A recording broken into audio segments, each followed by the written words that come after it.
As an actor, I have portrayed Theo, the little-known brother of artist Vincent van Gogh.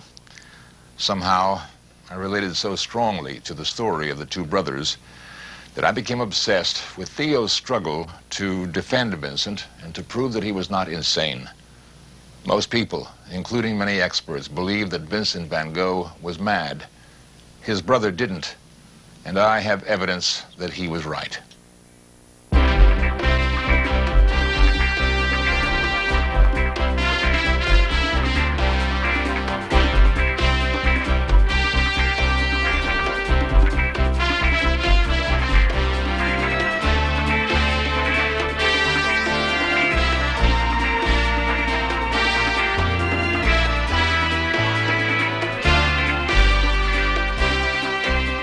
This series presents information based in part on theory and conjecture.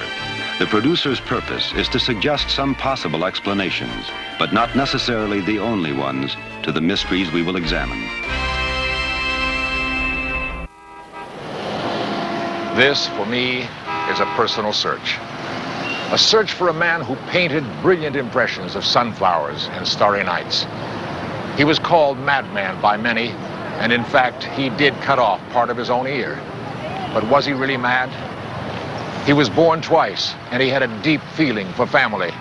Yet, he considered himself a stranger on the earth. Vincent van Gogh.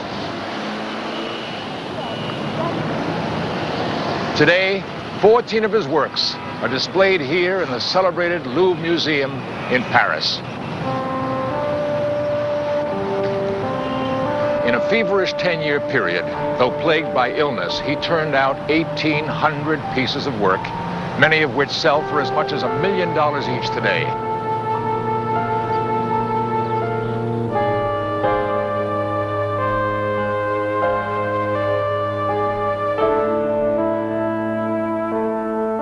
Clearly, Van Gogh belongs in the pantheon of the world's greatest artists. How could works of such beauty be the product of a deranged mind?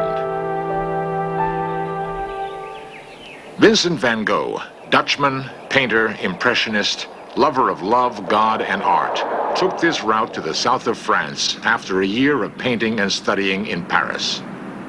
As I followed his trail, I reviewed my research. From collections of his preliminary sketches, we know that he studied his art logically, precisely. He was well-read. He knew 5 languages. His work was not accidental. It was an act of choice and use of skills which he had worked hard and long to acquire. For me, something here rang a jarring note. How could this man work so diligently, skillfully? How could he write more than 500 beautiful letters to Theo, so sensitive and full of enlightened insight, if he were actually insane?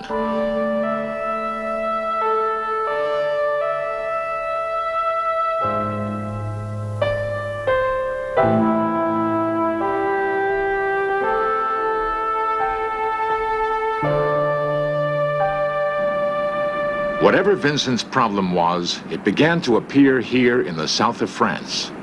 What I hoped to find was the cause. Was it the intense loneliness? Was it the burning southern sky? Was it the maddening mistral wind, lack of proper food, or the feverish work itself? What caused the man to fall to the depths of illness and despair while his work soared to the heights of brilliance?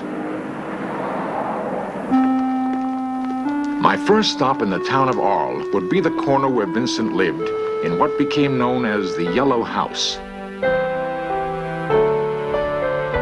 The adjacent sidewalk cafe is still open for business. I stopped to absorb the atmosphere. The Yellow House had been destroyed during World War II. All that remains is Vincent's luminescent painting. Here, Vincent dreamed of starting a community of artists, and Paul Gauguin was invited to be its leader. Gauguin, eloquent, outspoken, and arrogant. He had deserted his wife and 5 children in favor of painting. To share his home, Vincent could not have picked a more unsuitable partner. But Vincent, thrilled by Gauguin's acceptance, painted masterpieces to decorate the walls. Gauguin arrived and flattered Vincent by painting his portrait. They worked together and they socialized together. But soon, more than anything, they argued. Vincent, always the straightforward, passionate seeker of truth. Gauguin, caustic, cool, baiting Vincent as a matador might taunt a bull. Eventually, Vincent wrote, "I think our friend Gauguin has become tired of our house, the little town of Arles, and especially me."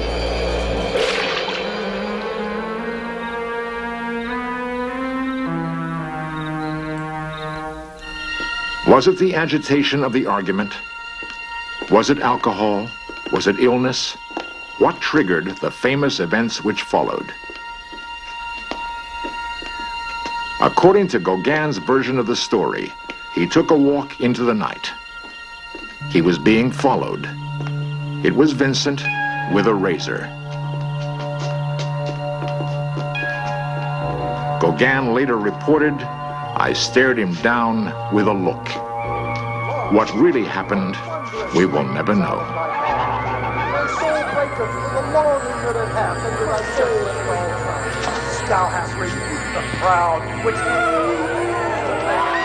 Then, Vincent performed the act most widely presented as evidence of his insanity. He went back to his room and severed half his ear.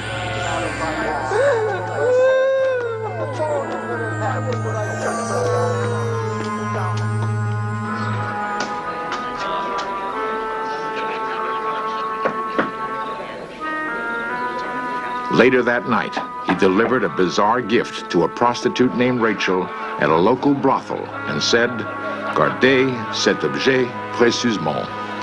Guard this object carefully.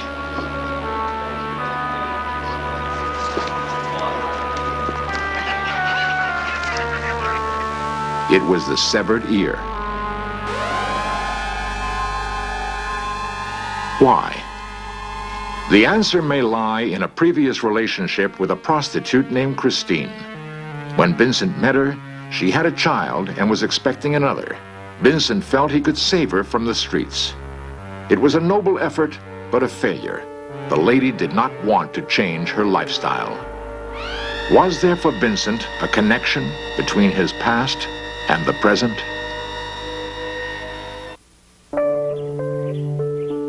The hospital at Arles, where Vincent van Gogh was treated after he had slashed his ear.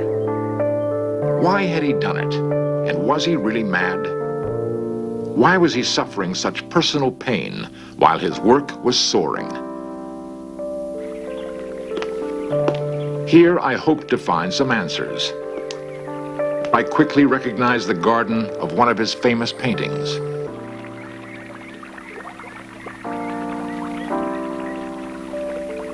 And now, the first real clues began to emerge. In the hospital records, I found the diagnosis of his illness. The key word was a total surprise: epilepsy.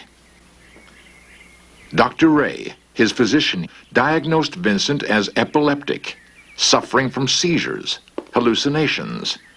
He was hearing voices which taunted him, terrified him.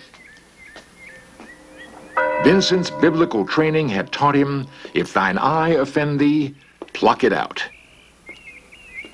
I wonder if Vincent was trying to silence an offending ear.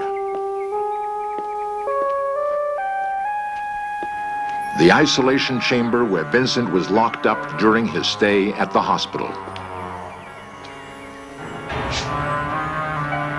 This was his view of the world when he wrote, "Dear Theo, I write to you in full possession of my faculties, and not as a madman, but as the brother you know."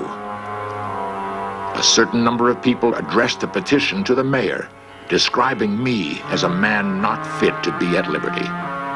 The commissioner of police then gave the order to shut me up without my guilt being proved or even open to proof.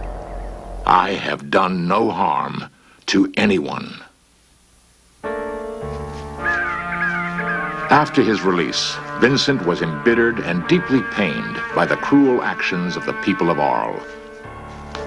He realized that he was ill, but felt that he deserved help rather than punishment.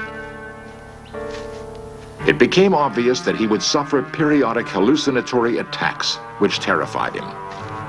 Vincent and his brother Theo decided that he should have constant medical supervision. He signed himself into the asylum at Saint-Remy. It was understood that he would be allowed to paint whenever he was well enough to do so. He wrote to his brother, "I think I have done well to come here. The idea of work as a duty is coming back very strong. I have 2 landscapes done, views among the hills. One is the country I see from the window of my bedroom, a boundary wall, and beyond it, the gray foliage of a few olive trees and the hills."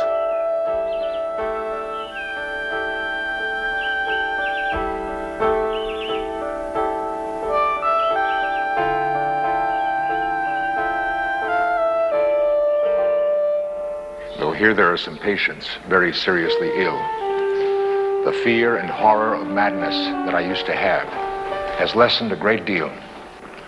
When I'm working in the garden, they all come to look. And I assure you, they have the discretion and the manners to leave me alone.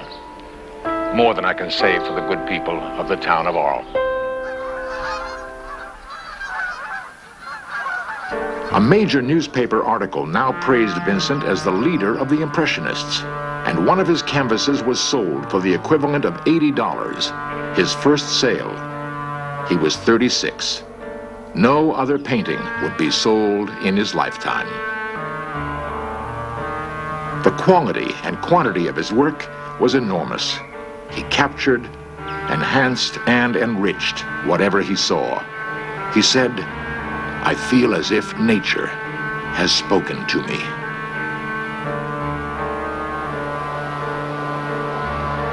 The pattern of Vincent's life now was defined. The attacks were almost predictable, approximately every 3 months.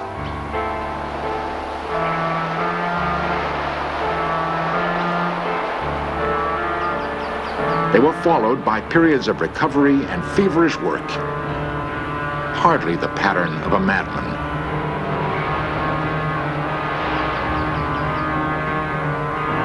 And then again, the next attack. The voices, always the damnable voices that beleaguered his brain.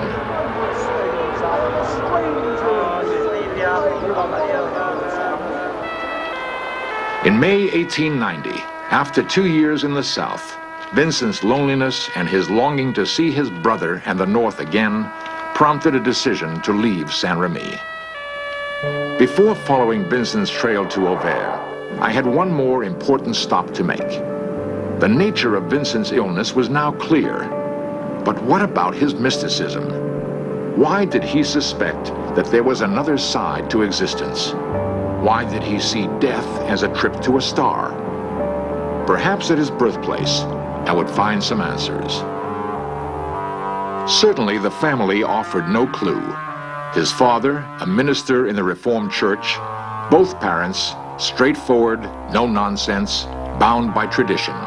No mysteries here. And yet, during his brief career as an evangelist among the miners in Belgium, Vincent preached that he was a stranger on the earth. Why? In Zundert, Holland, I made an amazing discovery.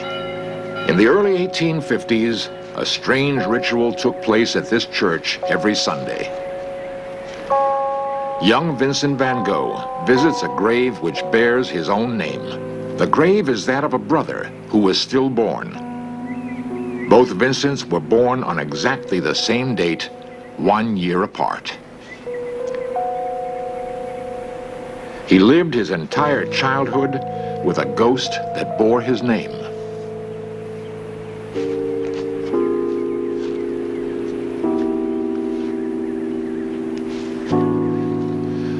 this Sunday ritual have planted the seeds of his mysticism?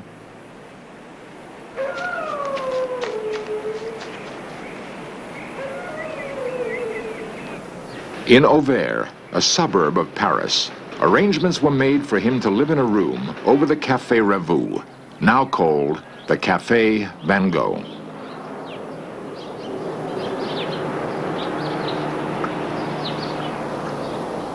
He was placed under the care of a sympathetic doctor named Gogh.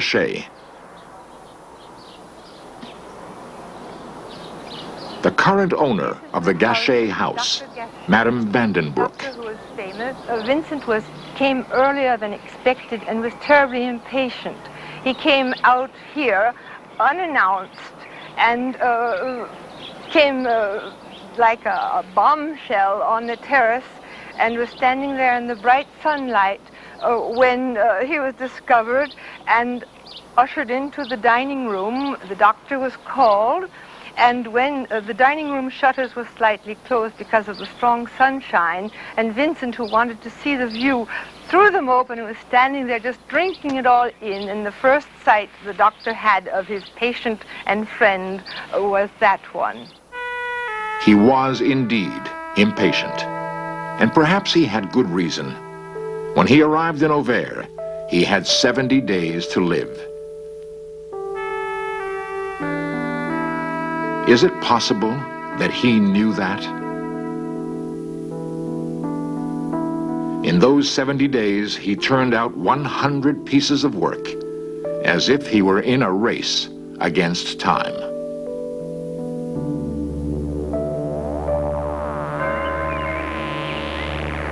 On a Sunday morning, the 27th of July, 1890, Vincent, as usual, took his paint box, easel, and brushes and walked up this road to the nearby fields. He was also carrying a gun.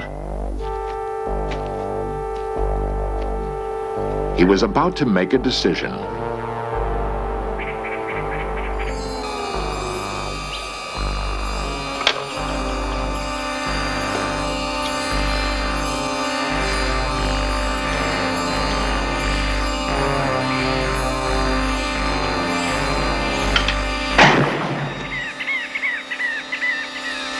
Regardless of our moral reaction to his act, it must be recognized as a deliberate choice.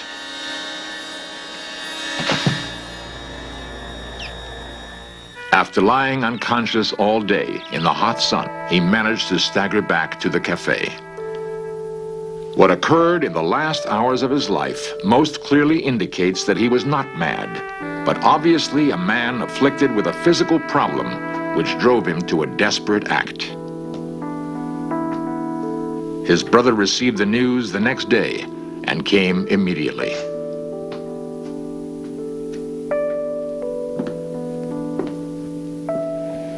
When Theo stepped into this room, he expected to find his brother either unconscious or dead.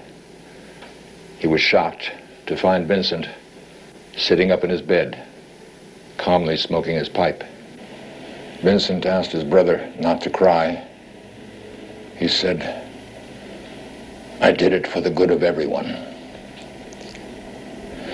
Dr. Gogh said that Vincent's wound wasn't really that serious, and Vincent had a strong constitution. His chances of recovery were good, but Vincent was very stubborn about it. It seemed as though he was determined to succeed in his own death. He said, "I've been a failure at so many things in my lifetime. I hope I haven't failed at this as well." Theo held his hands, and they talked late into the night.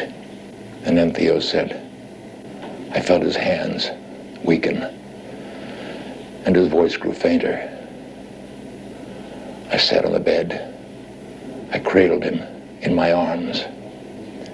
I kissed his face, and he looked up at me and he said, 'Theo, I wish I could die like this.' And then," said Theo, "he closed his eyes and I felt his heart stop. I held him close. I didn't want to let him go.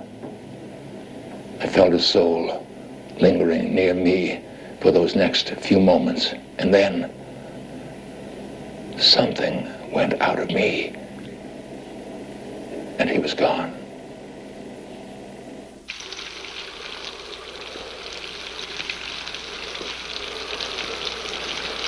Vincent's brother Theo, his only lifelong friend and support, went into a physical and emotional decline, and 6 months later joined his brother in death.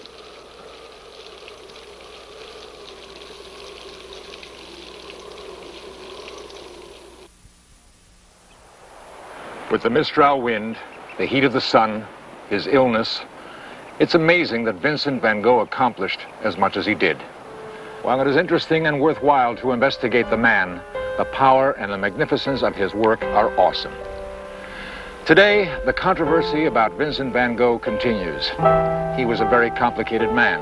He was sometimes difficult, sometimes stubborn, mystical, loving, self-destructive, and always passionate. I set out looking for answers to a set of intellectual questions. Some of those questions have been answered, some still remain mysteries. But I found something that was, in a sense, beyond the search, and I think even more important. In my efforts to understand the man, I found a new and even deeper appreciation for the beauty that he gave us.